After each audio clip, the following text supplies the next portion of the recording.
Hello. We've been talking about forgiveness, the dangers of co parenting. So, what do we do after we forgive? Because life doesn't change. The only thing that we did was take that step, forgive, and we endeavored in our heart to move on. So, I want to talk about that today. I want to give some tools, maybe 5 or 6 things to really think about, things that you can really incorporate in your daily life. So I hope you have a pen and paper and you're ready to take some notes, as always, because we're about to dig in. Now, the first one I want to talk about is something I've mentioned before, is self-reflection and personal growth. So it is so important for us to continue to have self reflection during this process and continue our growth and development post forgiveness. Because just because we have forgiven, that doesn't mean things will come up. That doesn't mean things won't come up. So it's important for us to continue to self reflect and to have that self awareness and that continuous improvement. Okay.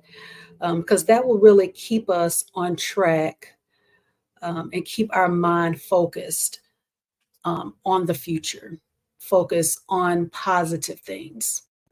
And I can't stress personal development, personal growth enough. I know that has been tremendous in my life. Now, the next one we're going to spend a little bit more time on, and that is rebuilding trust. Now, as you know, after you've experienced a breakup or divorce, a lot of times trust has been broken. Shoot, for the most part, is probably broken even before the breakup or the divorce. And so I kind of want to give you some strategies for I guess building that trust, or at least starting to build that trust. And remember, this is a journey. This healing process is a journey. So this is something that we have to constantly work on every day. Okay. Some days we have to work more harder and than other days, but I just want you to keep that at the forefront of your mind as well. All right. So the first thing I want you to consider when you're rebuilding trust with your ex is consistent communication. Now, I know, um, this might be something you're used to. This might be something that you're not used to. But remember, we are working towards healthy. And I know everyone will be at different levels in this process because all of our situations are different. But when we are co parents, it's best for us to communicate. Okay. It doesn't have to be over the phone all the time. Most of the time, me and my ex, we communicate via text, especially because of our schedules. But important issues, definitely it deserves a phone call or face to face, which we'll talk about that later as well. But I guess I kind of want to tell you what, or show you what consistent communication looks like. Um, because you're gonna, and we are rebuilding trust. So we're gonna maintain open, honest communication. We're going to keep our ex, our co parent, informed about important matters regarding our child. Now, let me back up just a little bit too. Now, when I'm going through these things, also keep in mind this is post forgiveness.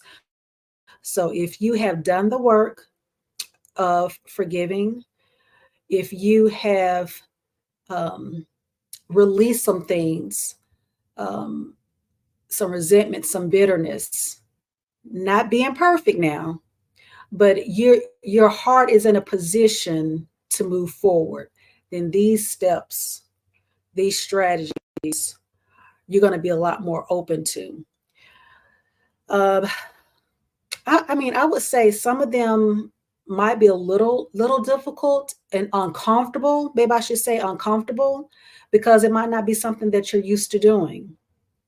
But remember, all of these things are going to be for the betterment of your child and your co-parenting relationship. Our child is always going to be at the forefront of our mind, okay? Because we want them to be emotionally healthy and we want to be healthy. We want to have a healthy relationship. So, so going back to consistent communication, we're gonna what that looks like. We're gonna communicate um, important things about our child's health, about their education, about their activities, and just being consistent in that communication. It really helps to build that trust over time. And remember, this trust was not torn down overnight, so it's not going to be rebuilt overnight. What's the phrase? Rome wasn't built in a day. So it's like that. So it's the consistency of these things that we're going to be doing.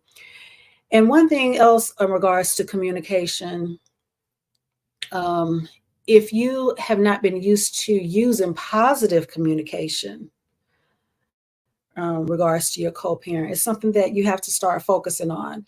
And it's funny because a lot of times when we change behaviors, no matter what it is, good or bad, when people are used to us being a certain way and expecting certain things or certain behaviors from us, they're going to kind of take a step back and be like, okay, that don't really take you seriously.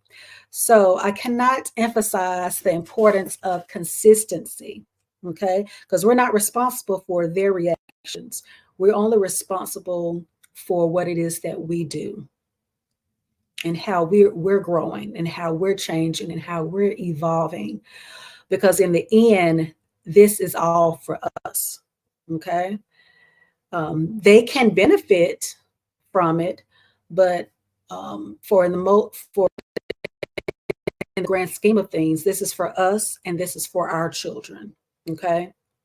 So just think about that positive communication, focusing on respect, focusing on empathy, active listening, cooperation, um, things that you might not have done before, but you're going to focus on these things. Now, the next thing that we have to do in order to rebuild trust is set boundaries.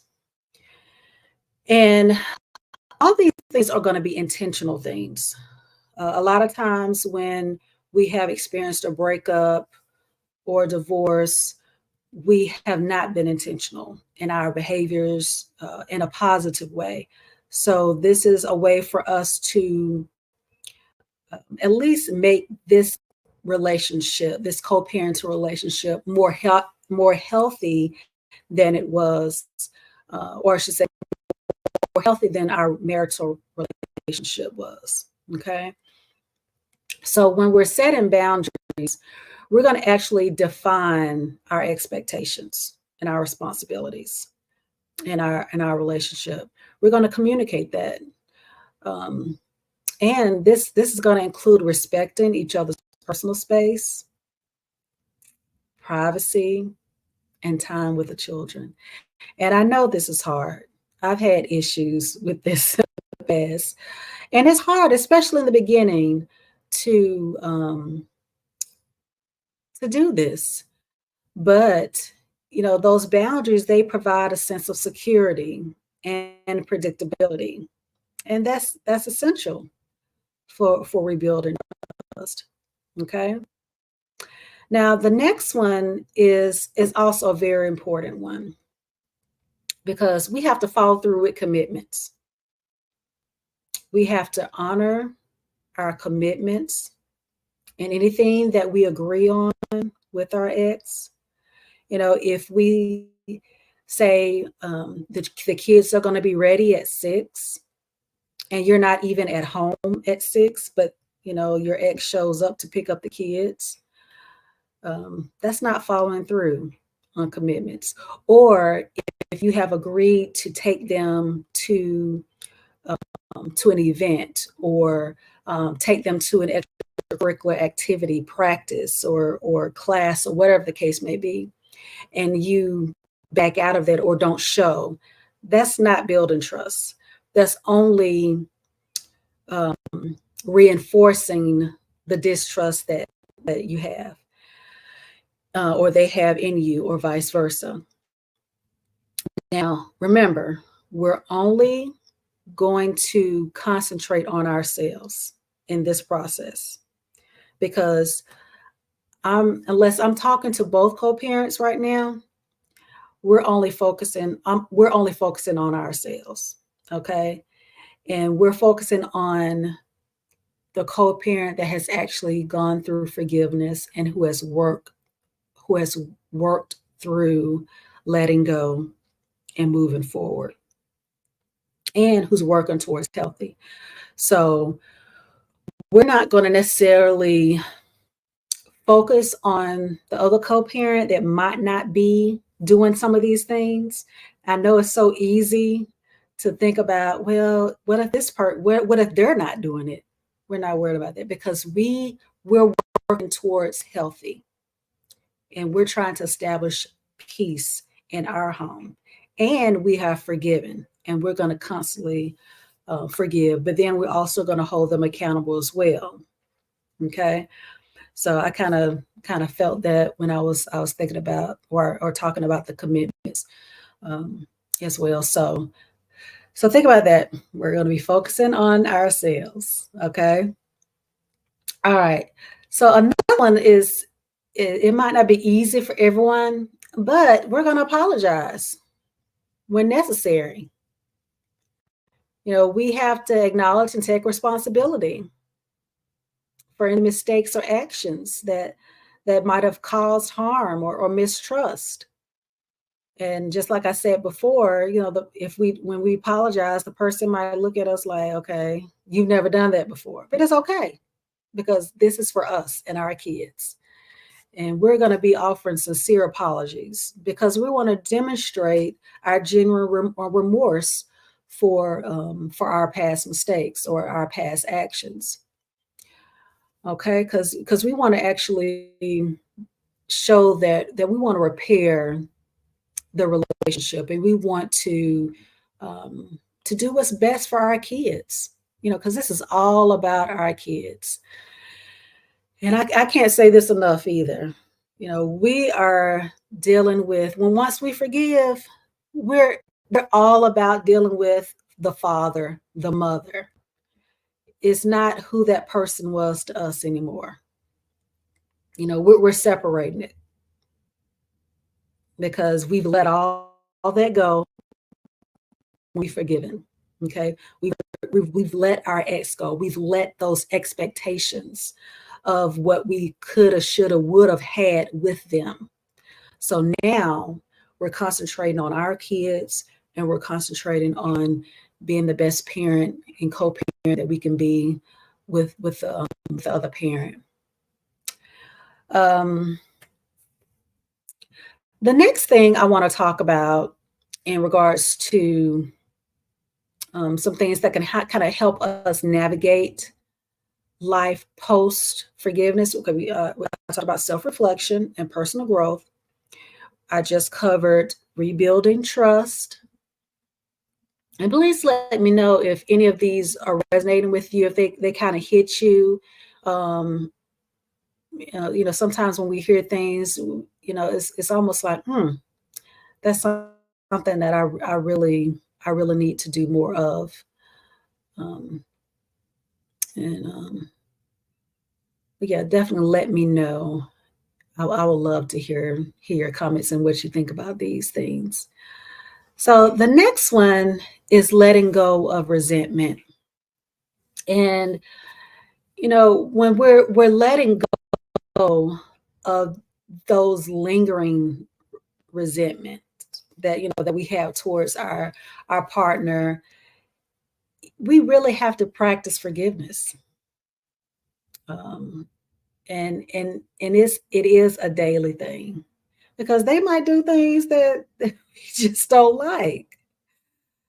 But we know what we have to say. You know what? I'm going to continue to stay in my lane. I'm going to be the best parent that I can be for my child, and I will try to work with my children's father, my children's mother, best I can. I'm going to do my part. And when you're letting go of resentment, I found, and I've started doing this within the last year or so, more consistently, is journaling. It has really helped me to really release some things, some feelings, some thoughts that I was having about whatever. And just, I mean, sometimes I go back and look at them, sometimes I won't.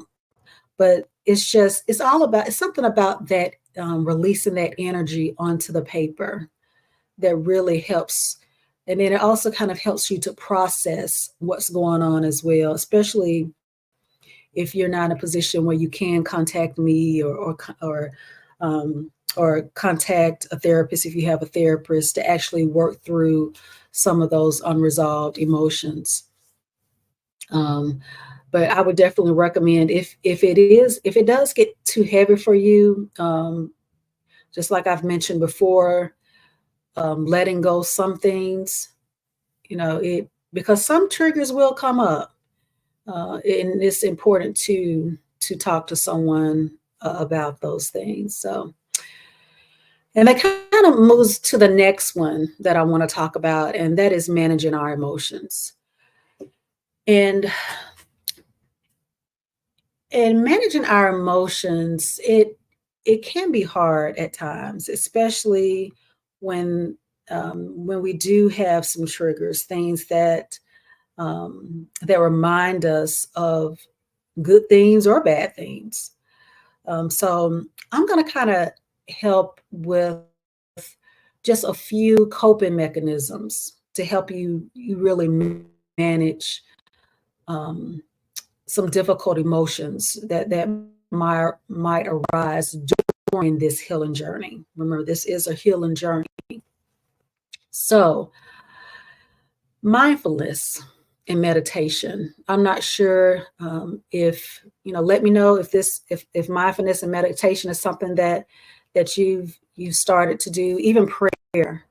I found that meditation is different from prayer, and um, it has really helped to just for me to center myself and to really be in the moment, um, and really help to ground me when I am dealing with those difficult emotions.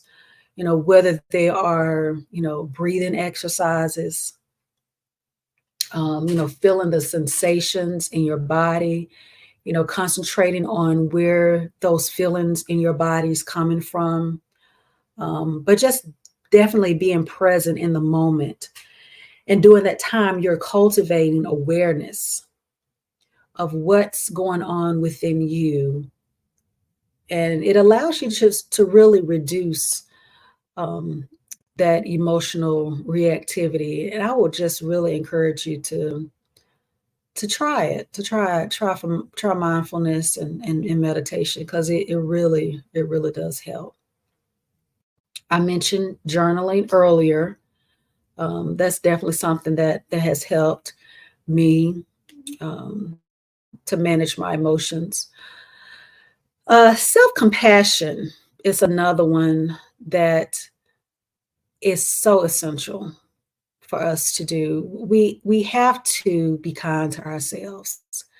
We have to be understanding and accepting of ourselves. It's so interesting because when our friends are going through different things, we're able to give advice to them. We're able to give kindness and understanding and acceptance to them. But when we go through things, it's a little bit harder for us to have that self-compassion for ourselves, to not have judgment of ourselves. And so I would encourage you, be compassionate to yourself. Be kind to yourself. Don't judge yourself when when you're dealing with those difficult emotions. Okay. Because sometimes you can say, man, I thought I was over this, but I mean, you probably are over it, overall, but triggers do happen on the healing journey. And sometimes it just takes a little bit longer for things to play out. Just like I said, Rome wasn't built in a day. So this is a process. And I would also encourage self-care. That this is something that we have to prioritize. We have to do things that nourish us, things that feed us, things that not just our body, as far as like physical exercise or walks or massages or whatever, but our minds as well. Whether it's reading, I mean, I really believe mental health is self-care, taking care of our mental health. That's why I do meditation, mindfulness, prayer. I believe personal development is part of self-care for me because it really nourishes me. It really feeds my soul, feeds my spirit. So, and also, I definitely can't forget about this as it relates to self-care, is getting enough sleep. Sometimes we just don't get enough sleep. I know it's recommended that we get 7 to 9 hours of sleep at night. Most people, they don't get that. But it's so important for us to function properly. It helps our mind. It gives time for our body to reset, so we can be as best for for the people that we are supporting throughout the day, whether it's our kids, the people that we work for, the people that work for us, our family, our friends. We're just better for them because we're taking care of ourselves. So another thing I want to mention is practicing emotional regulation. Now, when we become overwhelmed, and this is part of us managing our emotions, sometimes it can go beyond just having to meditate. Sometimes we really have to have some deep breathing exercises, some progressive muscle relaxation and visualization techniques to actually calm us down. And what it does when we're able to regulate our emotions, it helps our nervous system. Because if you ever notice when your emotions are high, if you really pay attention to what's going on in your body, your heart rate might be elevated. Some people, they might get a headache. You might feel tense in certain parts of your body. So that's why it's so important to listen to your body when you are going through certain emotions, certain triggers. Most times there's triggers that are causing certain emotions to come up. So you'll know exactly what is needed in that moment, whether it's needed for you to step away, or whatever the case may be. But when we're practicing this on a regular basis, then we'll know what to do in the moment. Um, I've talked about triggers, and um, one thing about triggers, they have to be limited. Sometimes we can identify triggers that might exacerbate our ex. I can't even say the word, but aspirate. Okay, I'm gonna stop trying to say it. But things that can really cause our emotions to accelerate, whether they are certain places, certain situations, memories. Um, we can try to limit, exposure to those things until we get to a more healthy place in our healing journey. So just be conscious of those things along the way. And one thing that this last thing I want to mention in regards to managing our emotions is engaging in healthy distractions. And this has been, I've recently, like this year, started doing this. And this has been so helpful for me. I mean, I did not realize that I was thinking, I had so many negative thoughts that would go on in my mind that I would engage in.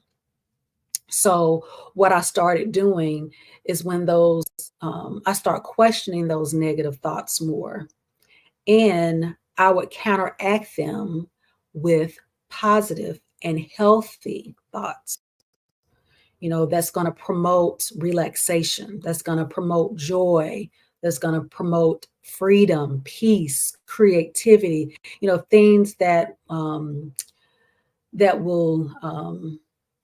focus, that will redirect me to more of a positive experience, positive thought process.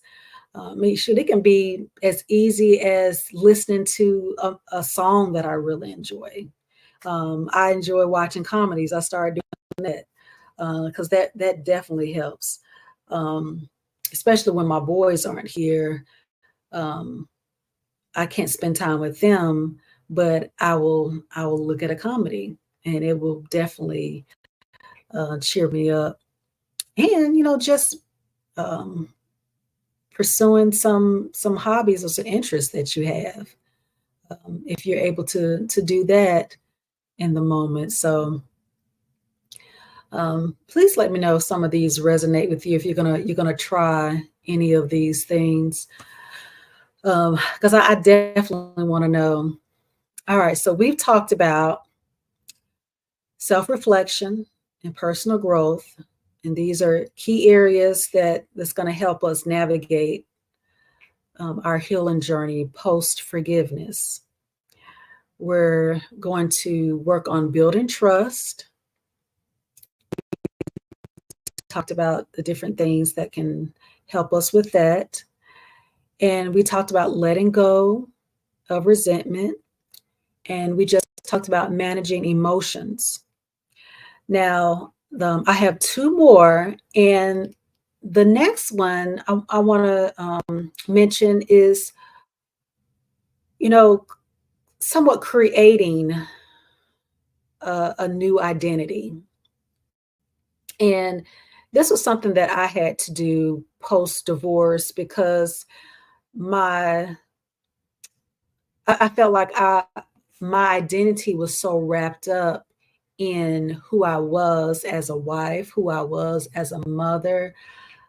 I really didn't know who Tiffany was. So I went on a moment of, or I should say, a time of discovery. a time of exploration, of really redefining myself outside of my marriage, outside of my role as a mom. Even though I'm still a mom, so much of my role as a mom was up in my marriage because I had my kids, well, my last two kids in my marriage. So I had to really embrace a new identity, as an individual, as Tiffany, as a co parent. So I would encourage you to do that. I would encourage you to kind of redefine, who you are outside of your ex, outside of that relationship. Focus on some personal goals, some personal interest, and whatever you aspire to do in the future. You know, to me, that time, it was scary at first, but then I started to be so excited, about the steps that I was taking, which really led me here to you. But it really, I started just being so energized by the things that I was finding out about myself, because I took that time to self-reflect. I took that time to increase my self-awareness. And it was just amazing. It's still amazing because I'm still going through the process. So that kind of leads me to the last one that I want to encourage you to do is move forward with purpose. I want you to embrace the opportunities that you have for growth and transformation that comes with forgiveness and letting go of your past expectations. I want you to embrace that, embrace it. And I want you to envision the future, a brighter future for yourself and for your children. Because that future is filled with love, is filled with peace, is filled with joy, fulfillment, and possibility. So set those goals and embrace the new opportunities, the new possibilities that you have. I have truly enjoyed talking with you today, and I really hope that it was something that I said that really helped you today, that really inspired you today um, to move forward, to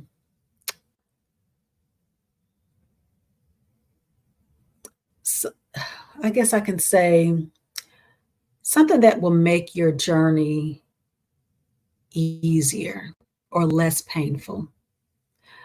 Um, because this journey, it won't be easy, but you can have the tools to help you through it.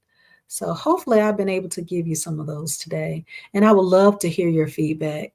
I'm always up for the feedback. So please comment, like, share, and subscribe to the Teach Me Tribe YouTube channel as well. Go back and listen to this talk. If you weren't able to take notes, so you can go back and put some action behind some of the things that were talked about today. So until next time, I'll see y'all later. Bye bye.